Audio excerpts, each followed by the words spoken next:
I'm Smooo and we just jumped out the port with Dirty Glove Bastard.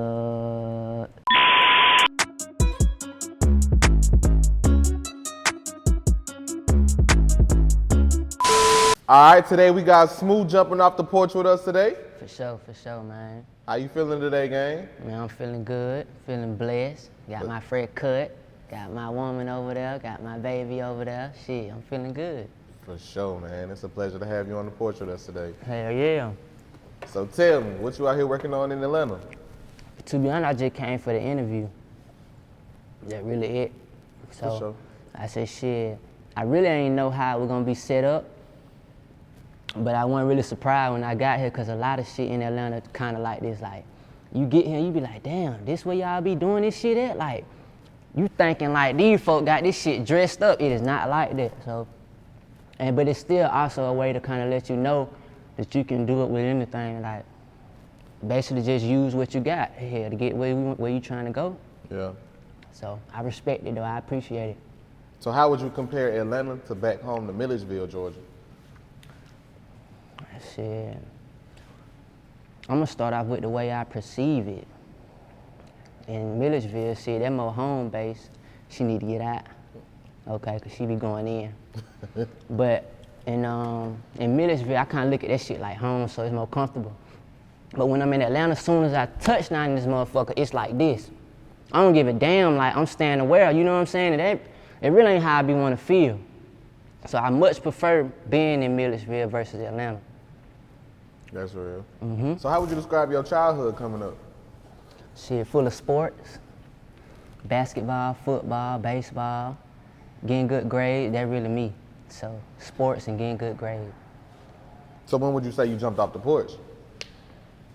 See, all that jump off the porch shit, like, I ain't do no jumping off the porch. I wasn't in no streets. You know what I'm saying? That wasn't my lane.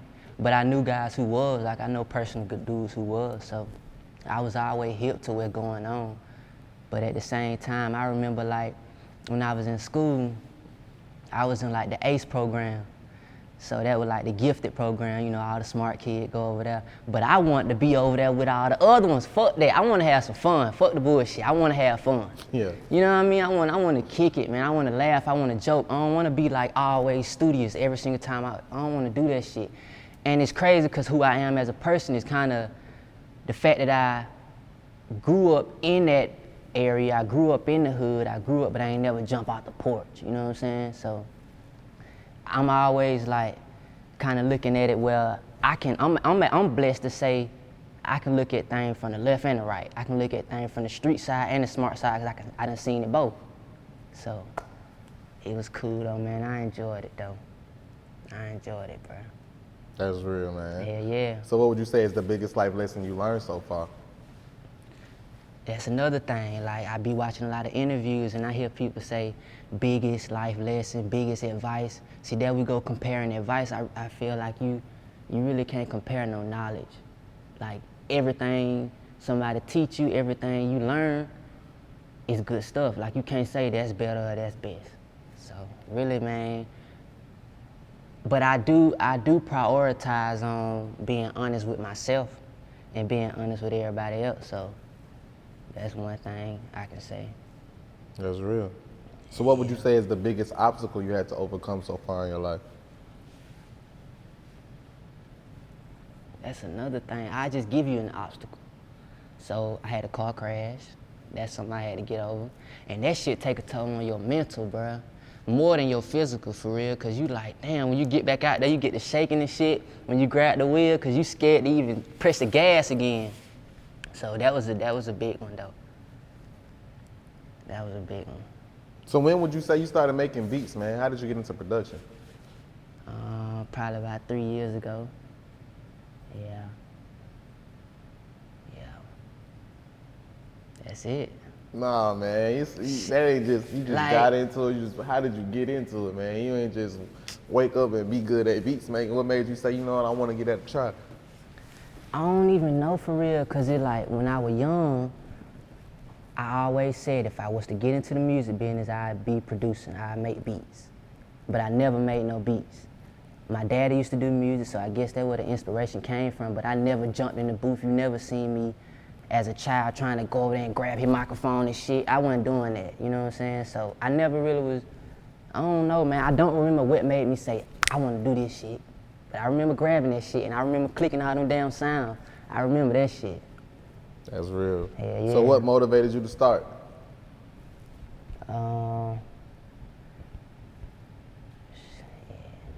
You basically asking me the inspiration for real.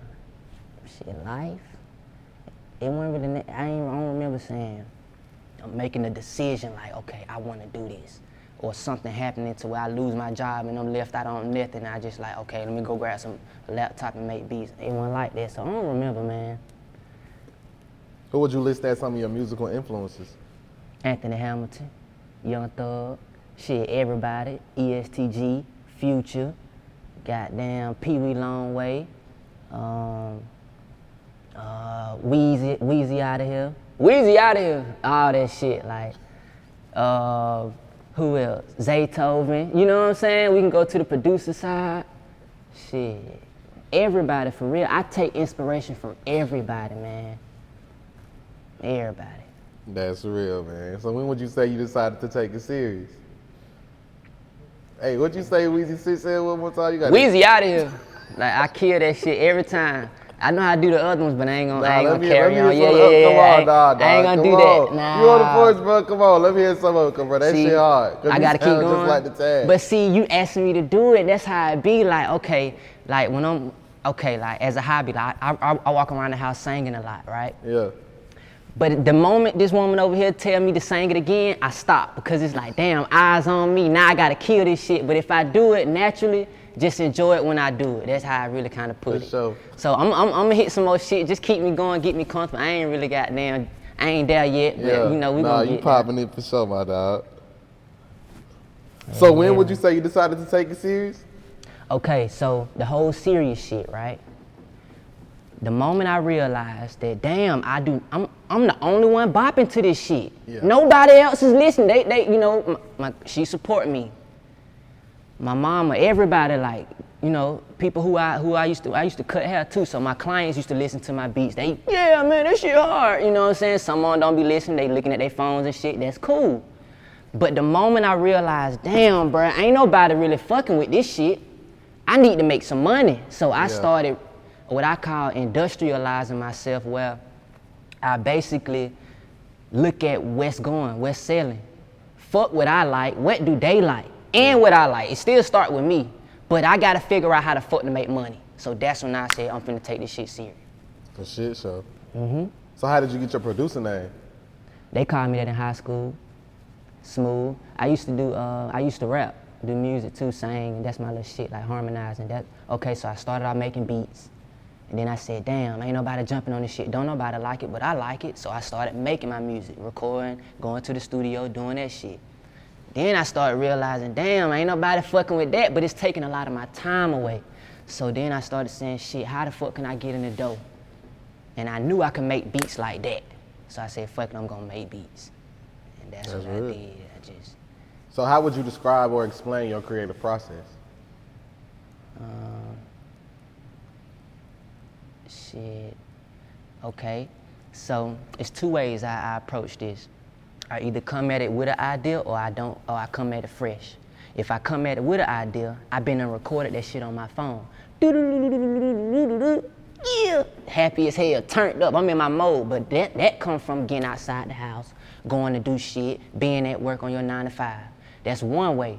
Another way I approach it, just going straight to the laptop, get pressing on shit, go to Omnisphere, do whatever, and then I come up with it. So how much time would you say you spend on making a beat?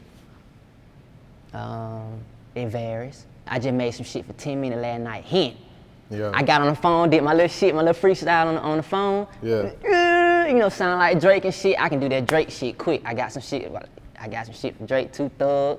I got some shit for him, so man, that shit be fun though, man. I love making beats, bro. How many beats would you say you make a day?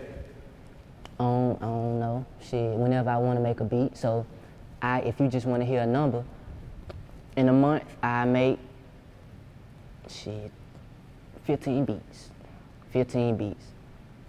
10 of them might be solid though. So the other 5 probably got deleted. Yeah, I'm deleting them. I know they said producers don't delete your beat. I'm deleting them motherfuckers. I don't even want to hear that shit no more. Man, I went through my catalog yesterday, man. Pissed me off when I heard some of that shit, man. Yeah. I don't want to keep hearing that shit. You knew that shit was trash, delete it. So a lot of times that shit can throw your inspiration off too, hearing that bullshit. So that's why I go on and delete it. I don't want to hear it, man. For sure. Do you prefer to cook up by yourself or alongside another producer sometimes? Great question. So, man, I ain't gonna lie. Man, everything you ask me, I practice this shit. Really, I kind of walk around just saying it to myself, answering my own goddamn questions, so that shit be coming from that. But it's like, I say I prefer to do this shit by myself, but I have much fun. I have more fun doing it with other people. So if I'm trying to enjoy this shit for real, I'd rather do it with somebody else. Yeah. But if I'd rather get up every day and say, what I'm gonna do, make beats with somebody else or make beats by myself, I'm making them by myself, don't worry about it. I ain't got time to deal with your emotions and shit. I'm finna just focus on what I wanna do. So I prefer to do it by myself, but then again, I enjoy doing it with everybody else too. Straight up. So how would you describe your style of production? Varies again, off emotion shit. Whatever I go in there, I got some shit where it's turned up and then I got some slow shit. So I just got shit everywhere. I don't even try to really put no name on it for real, but I did notice though that I specialize in them snare rolls, them hi-hats, bounce. I prioritize that shit. I noticed that, so I just say bouncy, put a little bounce on it. Smooth, shit, that's the way. Damn, so what do you feel like brings the best out of you in your music? Life, getting outside the house, not being stuck in there making beats all day. So life. So do you sell your beats on YouTube? I display my beats on YouTube, but I'm now trying to get my Shopify website up and running, so that's where I'm gonna be selling them at. So say I got one beat, right? Okay.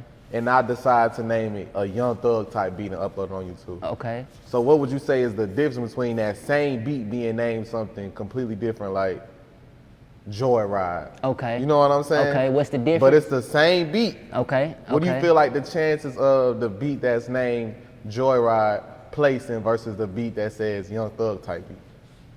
Oh, you'll have a higher chance with the Young Thug type beat part. You'll even have a higher chance of somebody hearing it with the Young Thug name in the title. So that's the difference shit. You gonna get more views, more people listening to it. But do you feel like more artists are prone to turn that beat down because it's Hell nah, nigga don't care nothing about that shit. Yeah. If anything, put some dumb shit on it so them niggas can say, oh shit, nigga, why you name that beat that? I done had that happen before. I named some crazy shit. They like, bro, why the hell would you name that beat that? And then that's it. They just leave it there. Some people laugh about it. You know what I mean? It don't matter. Name that shit. Look around. That's how I used to do. Or that. Well, I don't do that shit now. I kind of now I name my beats based on really how I'm feeling or who I'm trying to send it to. So now I associate the name with the beat itself. Fuck just naming it random things. At first I was just looking around like, okay, lightsaber, brrr, hot Cheeto, brrr, zip line, brrr, trampoline, brrr. Nah, we ain't doing that shit no more. We gonna name it Cloudy Days. So right as soon as you trying to look for a beat and you say, damn, that artist here, he feeling real down today. Let me look for a beat. If you got beats in that motherfucker named as goddamn basketball goal, you really don't, what the fuck that mean? Yeah. Unless you think it mean bouncy, if that was your way of associating with the word bouncy, but you should associate the names of your beats with how the beat makes you feel. So when it's time to go back to finding the beat for an artist, you know which one to pick. That's real. Hell yeah. So how would you describe your current thoughts on the rap game?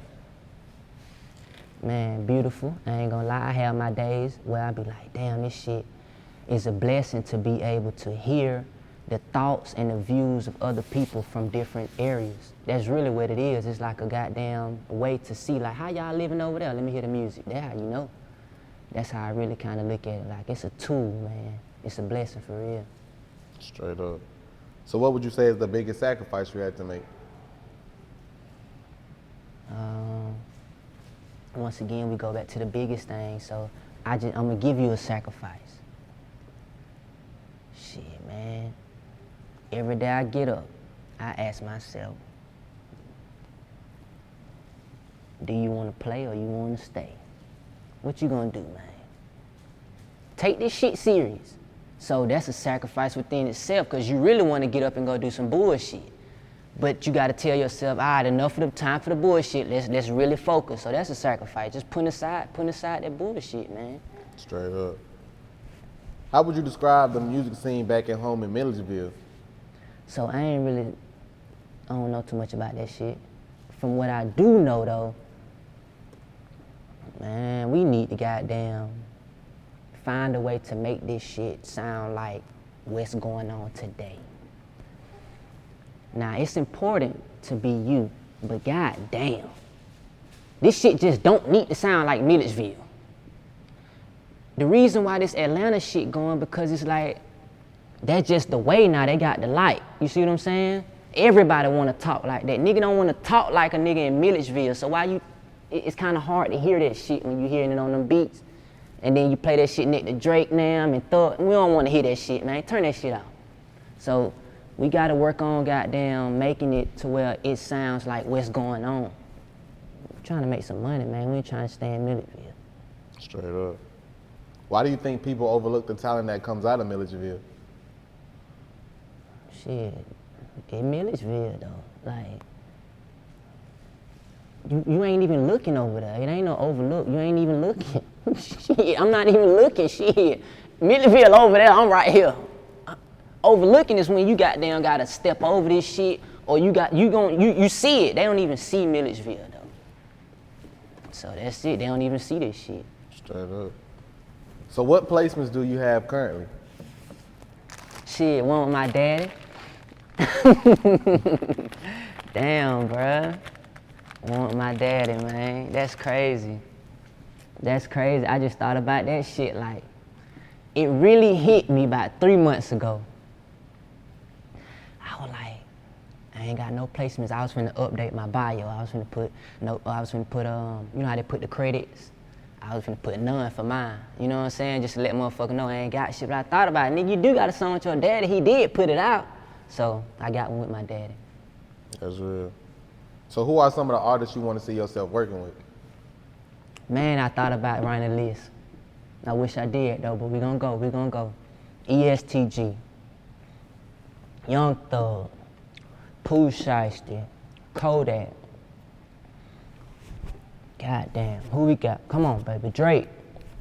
Who we got? Keep it going, artists. Here we go, Pee Wee Longway, Trouble.